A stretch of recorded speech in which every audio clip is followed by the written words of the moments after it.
तुम्हाला आज मी कायदेविषयक थोडंसं ज्ञान देणार आहे. तर निर्भया पथक म्हणजे काय, तर निर्भया पथकामध्ये आम्ही महिलाविषयी आणि लहान मुली आणि महिला यांच्या संरक्षणासाठी या टीमची स्थापना करण्यात आलेली आहे. या टीमची स्थापना 2017 या साली विश्वास नांगरे पाटील सरांनी केलेली आहे. यामध्ये निर्भयामध्ये जे छेडछाड, विनयभंग, ज्या महिलांना त्रास होतो अशा महिलांसाठी आमची टीम असते. कधीही आम्हाला कॉल केला, काही अडचण असली तर आम्ही त्याच्यामधून त्यांना समुपदेशन करतो. काही तक्रारी असल्या तर ती गोपनीय माहिती ठेवून गुन्हे दाखल करणे असे काम करतो. तर निर्भया पथक म्हणजे काय, निर्भया म्हणजे काय, निर्भय म्हणजे न घाबरणे. आजकाल कसं होतंय की महिला मुली की पोलीस स्टेशन म्हणजे यायचं नाही, घाबरायचं, म्हणजे तिथपर्यंत गेले की आपली इज्जत जाते. त्याच्यामुळे महिलांना गप्प बसावं लागतं आणि अत्याचार सहन करावा लागतो. त्यासाठी आम्ही सिव्हिल ड्रेसवर असतो, आमची टीम पूर्ण सिव्हिल ड्रेसवर असते. तुम्ही एक कॉल आणि आमचं तुमच्यापाशी येणं हे आमचं काम असतं. तर लहान मुलींना जो आता तुम्ही पेपर, न्यूज, TV काही कितीतरी अशा घटना घडतात की समोर येत नाही, झाल्यावरच घटना, म्हणजे 1-2 वेळेस अगोदर घटना घडलेली असते पण ते आमच्यापर्यंत येत नाही का, तर लोक इज्जतीला घाबरतात. त्यासाठी आमची ही टीम आहे. जर कोण लहान मुली असो, मोठ्या मुली असो, त्यांना शाळेत जाताना येताना कोण त्रास देत असेल किंवा विनाकारण त्रास देत असेल, उदाहरणार्थ मुलगा, आपण साईडला चाललो, एखादा मुलगा त्रास देतोय, आता ह्या लहान मुली आहेत, ह्या लहान मुलींसाठी काय महत्वाचं आहे, गुड टच आणि बॅड टच, वाईट स्पर्श आणि चांगला स्पर्श, याबाबतही आम्ही माहिती देतो. तर एक दिवशी आम्ही तुमचा कार्यक्रम घेऊन शाळेमध्ये तुम्हाला गुड टच बॅड टच विषयी माहिती सांगू. कुठल्याही प्रकारचा त्रास होत असेल तर आमच्याशी संपर्क करावा लागतो. आणि राहिली गोष्ट, ज्या महिला आहेत त्यांची तक्रार आम्ही घेतोच. त्यासाठी महिला काय करतात, बाबा घरच्यांनी सांगितले, जायचं नाही, कंडिशन आमचं मिटलंय, अत्याचार सहन करायचा नाही. जो जास्त अन्याय सहन करतो तो पहिल्यांदा गुन्हेगार असतो की नाही. अजिबात महिलांनी घाबरायचं नाही. तसंच आपल्याला डॉक्टर बाबासाहेब आंबेडकर, तसंच सावित्रीबाई फुले यांनी एवढा आपल्यासाठी खूप चांगला सिंहाचा वाटा उचललाय, त्याचा आपण पुरेपूर फायदा घेतला पाहिजे. आता मी इथं उभे आहे, यासाठी मी खूप संघर्ष, त्याग केला आहे की नाही. का लगेच होतं, रात्रीत आपण मोठं होतो का, त्यासाठी खूप संघर्ष करावा लागतो, त्याग करावा लागतो. त्यासाठी मला वाटतं महिलांनी एवढी शक्ती कोणाकडेच नाही. आपण गृहिणी म्हणून नाही, चूल आणि मूल कधीच करायचं नाही. आता चूल आणि मूल हे बंद केलंय. एक सांगते तुम्हाला, जर सावित्री फुले जर नसत्या, क्रांतीज्योती सावित्री फुले नसत्या तर मी नसते. आलं लक्षात. कुठल्याही प्रकारची जर तुम्हाला अडचण असेल, काही असेल, बिनधास्त आम्हाला सांगायचं. आणि मी तुम्हाला इथे नंबर दिलेलाच आहे. लहान मुली असो किंवा महिला असो, मोबाईल नंबर कोणाचा पाठ होतो का, लक्षात राहतो का, नाही लक्षात राहत. तर शासनानं काय केलंय, महिलांसाठी नंबर आहे 112. किती, 112. कधीही कुठंही, म्हणजे आता संध्याकाळ झाले, सांगायचं नाही किंवा बोलायचं नाही असा प्रकार नाही. कधीही कॉल करा, त्यात बॅलन्स असावा किंवा नसावा याचीही गरज लागत नाही. तुम्हाला कुठल्याही प्रकारचा अत्याचार, अन्याय कोण करत असेल तर तुम्ही बिनधास्त ह्या नंबरला कॉल करावा. आणि ज्या लहान मुली आहेत किंवा तुम्हीही, एक निर्भयाचा मोबाईल नंबर आहे 91 12 22 63 52. कुठल्याही महिलेला जर अडचण आली तर ह्या नंबरवर कधीही तुम्हाला जर फोन नाही करायचा असेल तर आम्हाला एक मेसेज टाकला तरी आम्ही तुमच्यापर्यंत येतो. मी परत रिपीट करते, 91 12 22 63 52 हा निर्भयाचा मोबाईल नंबर आहे. जसं की आता म्हणजे मुलांना शाळेत येताना, मुलं, लहान मुलं, महत्वाची गोष्ट, कोण कोण गाडी चालवा येते, कुणाला लहान मुलाला गाडी चालवा येते का, हा सगळे घ्या, सगळे आतमध्ये घ्या. लहान मुलांनी गाडी चालवायची नाही.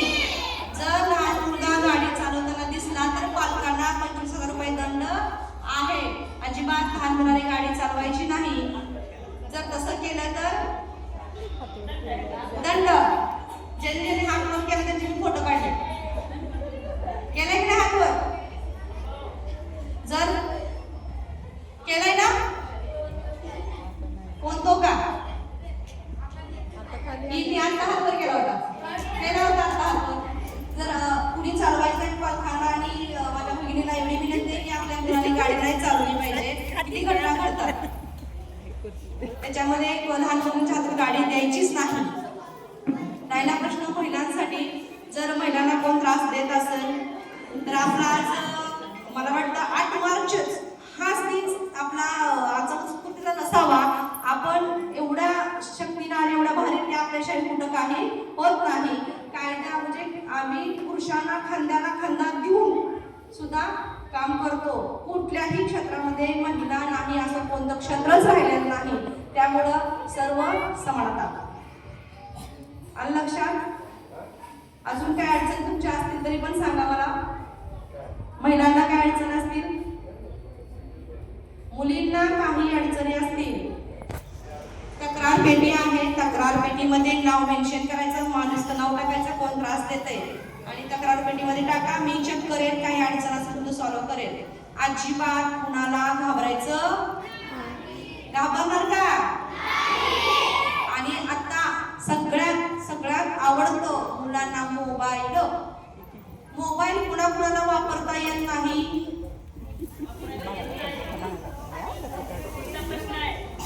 सर्वांना मोबाईल वापरता येतो. क्लास आहे का मोबाईल वापरायचा? तरीही तुम्हाला येतो, बरोबर. अभ्यास न करता कुठं गेम काय आहे, स्नॅपचॅट, बरोबर येतो यूज करायला. व्हॉट्सअप. मोबाईल हानिकारक आहे. मोबाईलचा जास्त वापर करायचा नाही. जेवढे गुन्हेचं प्रमाण वाढलेलं आहे ते मोबाईलमुळे वाढलेलं आहे. आलं लक्षात? घरी गेलं दप्तर टाकणं, मोबाईल घ्यायचा अजिबात घ्यायचा नाही. माझं एक असं मत आहे की त्या ग्रामस्थांनी गावातील सर्वांनी एक निर्णय घेतला पाहिजे की मोबाईल बंद, टीव्ही बंद, अभ्यास सुरू, अशी एक स्कीम चालू करावी. एवढी विनंती माझी ग्रामस्थांना. काही गावांमध्ये सुरू झालेलं आहे. मुलं मोबाईलमुळे एवढी पुढे गेले, शिक्षणाच्या बाबतीत नाही, बाकीच्याच गोष्टीमध्ये पुढे झाले. समजा तुम्ही कधी आधी सर्च केलं का, हे मला नाही का माझं, तुम्ही मोबाईल मध्ये सर्च केलं का कधी की आपल्याला कोणीतरी अडवलं की आपण कसं स्वसंरक्षण करायचं, कधी तुम्ही सर्च केलं का रे? ही चांगली गोष्ट आहे, तुम्ही घेता का? नाही घेत. बॅड गोष्ट घेणार. हा, ते कुठलं गाणं आलंय आता सांगा बरं. नवीन गाणं सांगा कोणतं आलंय? हा, कुठलं आलंय नवीन गाणं? कुठला पिक्चर आलाय? कुठली रील चालली? हे सगळं तुम्हाला माहिती आहे, बरोबर. तर तुम्हा महिलांना, सगळ्या मुलांना किंवा ह्या ज्या लहान मुले आहेत ह्या सर्वांना स्वतःचं संरक्षण करावं, यासाठी सगळ्यांनी कराटे बेसिक सगळ्यांना कराटे आलं पाहिजे. कुणाला कराटे येतं? मला 100% रिझल्ट पाहिजे. सगळ्यांना कराटे आले पाहिजे. आम्हाला फोन केला, डायरेक्ट शिवारला कॉल केला, तोपर्यंत आम्ही 10 मिनिटं यायला वेळ केला. तर स्वतःचं संरक्षण स्वतः करता आलं पाहिजे. त्यासाठी आपल्याला शांत बसावे, बोलायचं नाही.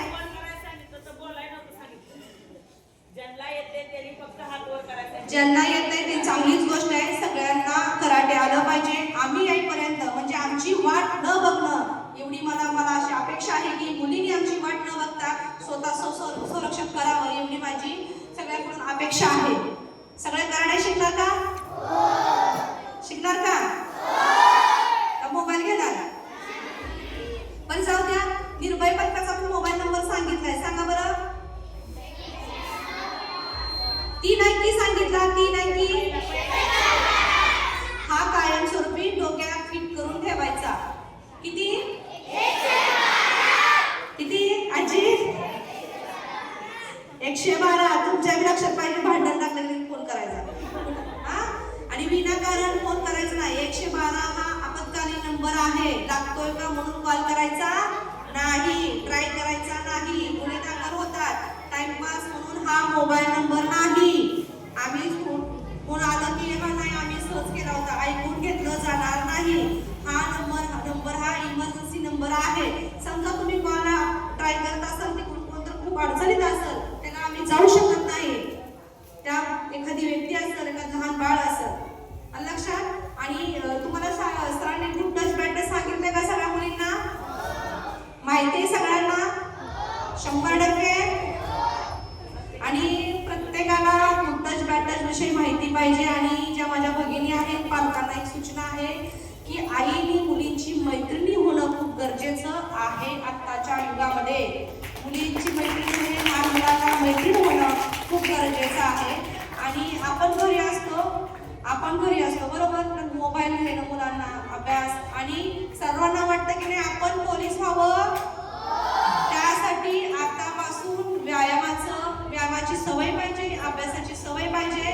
सकाळी लवकर उठणं, व्यायाम करणं, अभ्यास करणं आणि स्कूलला येणं, घरच्यांचा, आईवडिलांचा आदर करणं, खूप शिक्षकांचाही आदर करणं, खूप आपलं काम आहे मोठं की आपण सर्वांचा आदर करणं.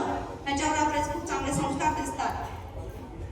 अजून काही सांगायला अपेक्षित आहे का? काय सांगायचं का? गाड्या चालवायच्या नाही, टवाळगी करायची नाही, अजिबात भांडणं करायची नाही, घरच्यांचं ऐकायचं, पालकांचा मान राखायचा. सर्वांनाही विनंती आहे. आणि जे आपल्या महिलांनाही मला आज म्हणायचं आहे की खूप कष्ट करतो आपण बरं का, खूप कष्ट करतो. आपला रोजचा दिन साजरा केला पाहिजे. आपण आहोत तर सगळं आहे. नारी शक्ती जिंदाबाद, बरोबर.